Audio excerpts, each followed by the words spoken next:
রাজনৈতিকভাবে এই মুহূর্তে বাংলাদেশের সবচেয়ে গুরুত্বপূর্ণ কনসার্নের জায়গাটা হচ্ছে আওয়ামী লীগ।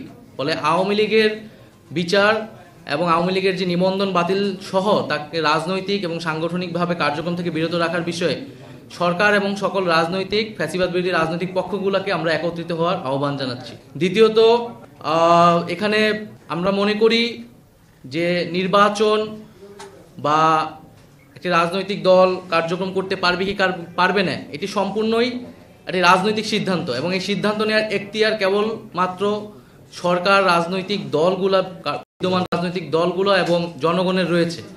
সেখানে সেনাবাহিনী কিংবা রাষ্ট্রীয় এমন কোনো প্রতিষ্ঠান তাদের আসলে এ বিষয়ে কোনো ধরনের মন্তব্য, পরিকল্পনা বা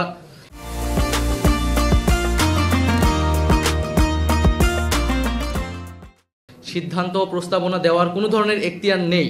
তো আমরা মনে করি যে এই ধরনের চর্চা যাতে বাংলাদেশে না হয়, রাজনৈতিক সিদ্ধান্তগুলো রাজনৈতিক মহলই নিবে এবং সেটা গণতান্ত্রিকভাবেই হবে এবং সামনের সেই গণতান্ত্রিক প্রক্রিয়া দিয়ে আমরা উত্তরণ করতে চাচ্ছি।